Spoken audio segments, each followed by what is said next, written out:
Hello, my name is Andy and I am the Village Idiot. I'm armed with a car and a GoPro and an unhealthy amount of time on my hands. I'm using that time to attempt to visit every civil parish in England.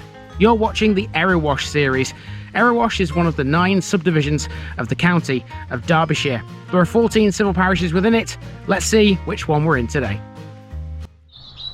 Now today in Erewash we're looking at a parish that's got not just one but 2 settlements. One that's quite large and one that's very, very small, but both are important for different reasons and you'll see why when we get to them. But to start with, we're to the north of both of those 2 places and we're on the route of the former Derby Canal, and I've just found this very nice information leaflet about the Derby Canal which you can find here. And they're working away at it right now. There's some people there who are making it look as good as I'm sure it's going to be in the future. This is Draycott and Church Wilne.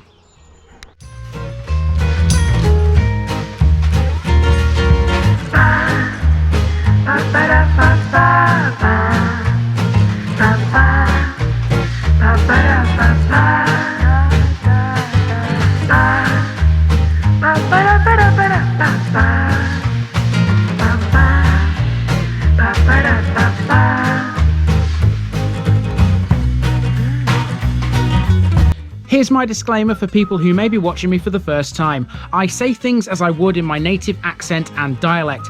As a result, I may not pronounce things in the same way as the locals do. Remember, I'm a visitor. It's impossible to know everything. Leave me a comment, spin me a like and bash that subscribe button. Let's get to today's parish video. Draycott and Church Wilne is exactly what it says on the tin. This is a parish made up of 2 settlements, the large village of Draycott and the tiny hamlet of Church Wilne. Before we get into either of them though, the road from Hopwell, which leads down into Draycott, gives us our first look at the former route of the Derby Canal. This is not the only time we'll see the canal in Erewash. It's in the process of being restored. In front of you is a former derelict cotton mill dating from 1815. This will become the Canal Cottages Hub. The Derby Canal's main purpose when it was operational was to transport coal and stone from the horse-drawn tramway at Denby. You might recall that got a mention in Little Eaton. It's being restored in stages so as to minimise any effects the work may have on the wildlife in the area.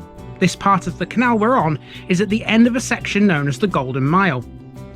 The footpath alongside the canal forms part of National Cycle Route 6. We'll meet the canal again, but for now, let's head into Draycott. Here's the basic information you need to know.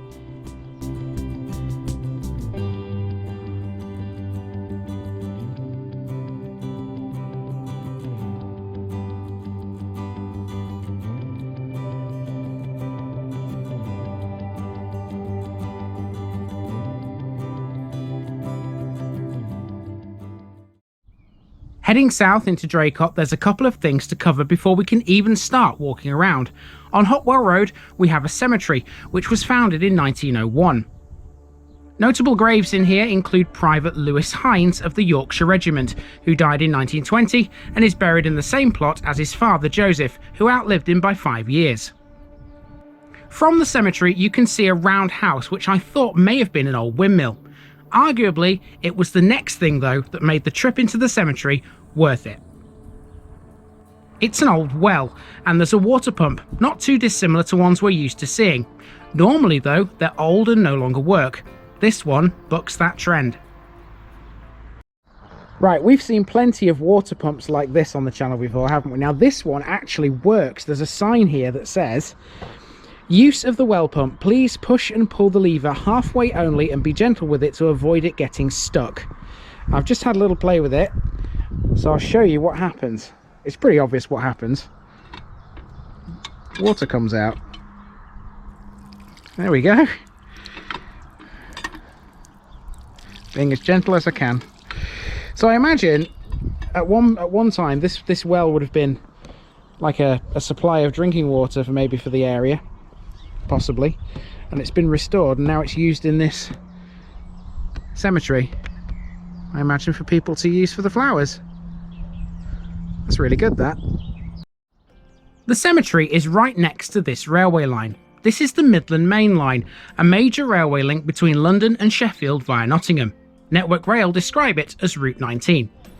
Once over the line, we can start walking around Draycott properly.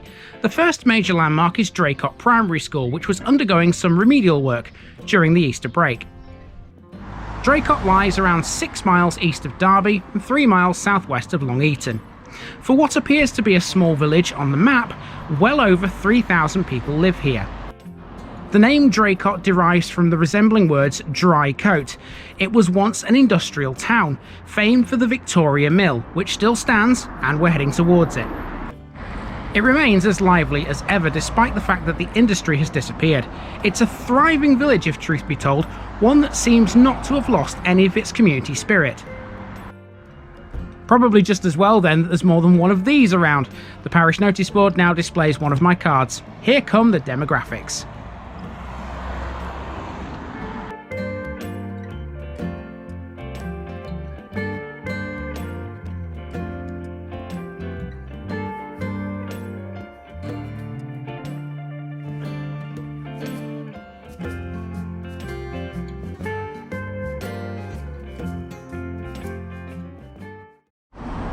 This next section sees us walk down Victoria Road, which is where most of the main village amenities lie.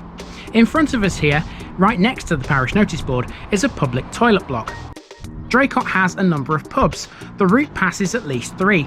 First up we have the Victoria, described by Watpub as a relaxed, friendly watering hole for the locals. Real fires here too. It's probably little coincidence that Draycott is based around this main road. It's a Roman road. They built it to transport lead from the Derbyshire mines. Draycott's church, St Mary's, is a mission church established in 1928. Now, apart from a Methodist church which the route does pass a little later, Church Wilne has the most historic church here. Here's the second pub, the Coach and Horses, which is a member of CAMRA, a community-led pub. This serves pizza on Friday and Saturday nights. I've made you all hungry now, haven't I? One thing you cannot fail to notice about Draycott would be all these plaques dotted around the place. These are effectively war memorials detailing former residents who've served the country. So my route is going to take me all the way around the mill. It's going to go up this street here, around the back of it, and then it will come eventually down Station Road this way, so I can go to the other end of the village. So next we have the massive Victoria Mill. The mill shut down in 1970, but the building is intact and has, like many old mills in Derbyshire, been converted into flats. It was a tenement mill. Its occupants were small lace manufacturers. At the time of its completion in 1907, this was the largest lace manufacturing plant in Europe, some say the world.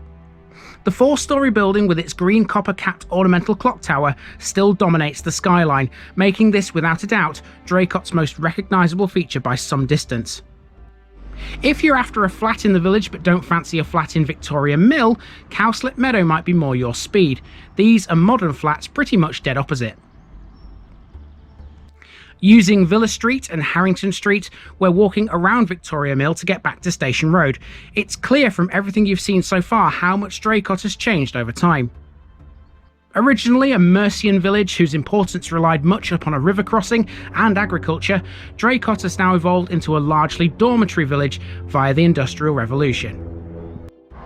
Now we're on Station Road and we're outside another pub. This one's called the Olympic, and it recently underwent a £210,000 refurbishment, creating the area's largest all-year-round beer garden. There are a few more shops at this end of the village too. Station Road, by the way, is so named as Draycott used to have one, sited on the Midland Main Line between it and Breaston. Now remember those plaques we saw a few moments ago? This board details where they all are. It's the World War I Roll of Honour. You also get a handy look at how the village is laid out.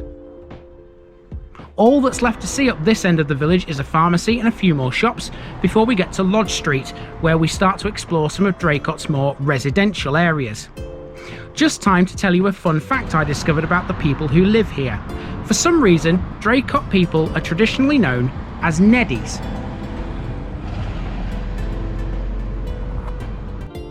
This is Lodge Street, and it's so named because of a building that stands upon it. That would be Draycott Lodge, the late 19th century home of William Henry Willett, a lace manufacturer. Built around 1800 and altered in 1830, it was split into two halves. In the 1990s, the western half was adapted for offices, with the older eastern part being kept as a family home. It's just one of a number of impressive buildings down here, if truth be told. South Street felt a world away from the terraced housing and the huge Victoria Mill. We pass a memorial garden as we continue down South Street. The main war memorial in Draycott is on Station Road, a granite cross with 56 names upon it. Here's another charming building which caught my eye. I don't think there's anything special to say about this one though. Even so, nice house. Also on South Street we have the Elephant Rooms. This is a social enterprise venture which provides a diverse range of natural therapies, classes and workshops for the local community. Now we've reached the junction of South Street and Market Street, and Derwent Street is the next road we're heading for, which means turning left. That's so we can catch the Methodist Church. The Wesleyan Methodists built a large chapel here in 1830 to replace an earlier, smaller chapel from 1800. The building next door to that has a stone stating it was a primitive Methodist chapel, so apparently they got in on the act as well in this part of Derbyshire. We're now at the end of Derwent Street, which links to our next street, Cleveland Avenue, thanks to a footpath. One thing I did find very handy in this village was the amount of those between streets. These next two shots are residential, so I can squeeze in an interesting piece of history which I couldn't do so earlier. Draycott once had an isolation hospital which was built around 1905. It was sited just north of the railway line and appears to have closed around 1950. Interestingly, the school was built in the same year. I wonder, seeing as they were so close, if they were connected. Okay, so at this western end of the village it becomes a maze of streets and footpaths, and it's knowing which ones to take. Hopefully I take the right ones. This next section of the route takes us back to the main Derby Road, eventually ending up on Draycott's lovely little park and playing field. On the subject of playing fields, Draycott's amateur football club were active in the 1950s and 1960s. The club's home ground was on Gamble's Field, which was here. It's now Thoresby Crescent. Here's some more history while we walk. A prominent local family which took its name from the village included the eminent 16th century Irish judge Henry Draycott. Other notable residents have included the photographer Maurice Broomfield, pro cyclist Nicky Brummeyer and the footballer John Winfield. Here we are at the park. This is where we need to mention the former Draycott Cricket Club, who relinquished their ground to the school in 1962. The park is situated right next to the school. Now, I'm unsure if this was therefore once the cricket ground, but it does seem likely. There's a water pump in here, and you'll always be able to know the time in this park too. From a distance, I thought this was a sculpture, one of those modern art jobs, but then I realised it's a big sundial. You can see by the Roman numerals around the edge. Exiting the park, we come to another one of Draycott's shops. There are 20 shops in the village according to my sources. Don't shout at me if that's wrong. This one doubles as the post office. The Draycott Table Tennis Centre is what you're looking at now, and it's the base for Draycott and Long Eaton Table Tennis Club. Founded in 1986, the club moved into Draycott in 1999. I thought this boat was interesting. Note on the side it says the Dibbers. The Draycott Dibbers are the Draycott in Bloom team, keeping the place looking nice. If the suggestion of a pizza back at the Coach and Horses wasn't enough to get your stomachs rumbling, maybe the local chippy, Draycott Fish Bar, can get you interested. A quick look up New Street before we head towards Market Street. Up here is the base of the local Scouts and an enclosed floodlit multipurpose games area for all ages. There's also a cadet centre as well. All of this is behind the Chippy and the Table Tennis Club. There's a footpath you can take from here back towards Cleveland Avenue. Back out onto the main road, continuing to the east, we come to the Green. This episode was filmed just before the Queen's 96th birthday. Draycott was all decked out for the Jubilee celebrations. To finish off, the last area we're looking at in Draycott is Market Street. This is the road that connects Draycott to Church Wilne if you follow it to the south. There's more mill buildings for you too here off Market Street. The Mills complex is a private industrial estate which still retains some of the old Victorian buildings. The Mill Gymnastics Academy is down there. It was founded in Draycott in 2019 with a focus on women's artistic gymnastics from beginners to national competitors. And all of this can be accessed by public transport. There's a bus service, the iGo, which runs through Draycott on its way between Nottingham and Derby. Okay, we are back at the car after walking around Draycott. It took me about 1 hour and 5 minutes to walk around. It was a nice walk as well. Nice and flat, not really any hills, and loads of things to see. Hope you've enjoyed that. We're not quite done though, because now we need to go and find Church Wilne, which is much smaller, but it's no less interesting. Let's go and see why. The meandering course of the River Derwent forms the southwestern boundary of the parish. If you follow Market Street southwards, you'll find Church Wilne. Wilne means a clearing in the willows. This is a hamlet in a relatively inaccessible location besides the Derwent. In medieval times, Draycott and Church Wilne may have been of comparable sizes. Here we have two places of interest. There are a few buildings left in Church Wilne these days, but the most prominent of those that remain is the Saxon Church of St Chad. This is surely one of the oldest churches in Derbyshire. Nearby are some farm buildings where there was the Well of St Chad, first Bishop of Lichfield, who ruled over the diocese between 669 AD and 672 AD. St Chad's Church remains the main place of worship for both villages, despite the fact that Draycott has a church of its own.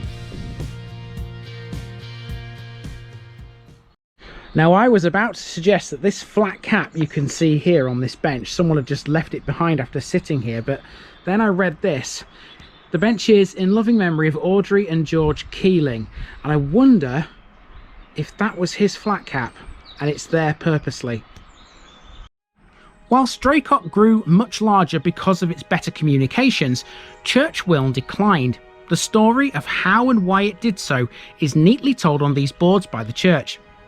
Church Wilne was the earlier of the two settlements in the 7th or 8th century, as St Chad used it as his base to spread Christianity through what was then the Kingdom of Mercia. Progressively through the ages, the village of Church Wilne has disappeared and its inhabitants migrated to Draycott. Initially, this was probably due to flooding problems in the Derwent Plain. Church Wilne's problems with flooding would lead to Draycott being named the way it is. Draycott literally means dry coat or a dry place. The more you know, eh guys? In the 16th century, a substantial house at Church Wilne was home to Nicholas Williamson. Arrested for a political intrigue on the Scottish border, the house was searched for incriminating papers. The mass abandonment accelerated through the 18th and 19th centuries as the Industrial Revolution brought the mills, the canals, the railways, and later electricity to Draycott. Now, one thing I haven't mentioned about this church and this whole area is something called the Coffin Walk, and there's a reason for that. There's a special episode up on the channel in the Tales from the Village Green series where I talk about the Coffin Walk. Go and check it out. Church Wilne has another interesting thing for us to take a look at before we head for the hills. That would be just over the road from the church. This is the beautiful St Chad's Water with its orchid wood nature walk, and it sits peacefully in a 12-acre nature reserve. This is well worth a visit if you're in the area. There are several wooden wildlife sculptures which have been placed at various points around St Chad's Water as part of the enhancement of what was a former gravel pit. There's a mile-long path enabling visitors to circumnavigate the reserve through a number of different habitats. Together with the adjacent farmland, they encourage a variety of wildlife. It should also be noted Church Wilne Reservoir is close by, but it actually falls within Breaston Parish. It's used for water sports and as another nature reserve. And I think you guys need a picture bit now for Draycott and Church Wilne, and that's coming your way right about now.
and I've taken a perch here on a bench at St Chad's Water in memory of Jim and Hazel Murphin. Thank you very much, guys. Nice place to end the Draycott and Church Wilne video on your bench. Okay, what can I tell you about this place? When I looked at the map to come to this one, I thought to myself, this shouldn't be too difficult. Draycott's a medium-sized village, Church Wilne's very tiny. I don't think it's going to take me very long. Not realising there was so much here. There's absolutely loads. If you ever come here, there's so much to get your teeth into. If you just walk around for 5 minutes, you'll see way more than you ever even bargained for. That's certainly what happened to me up in Draycott. When you consider we've got the Derby Canal, we've got St Chad's Water, we've got the church, we've got the mills, all sorts of other things here in Draycott and Church Wilne, and it's been an interesting experience, this one.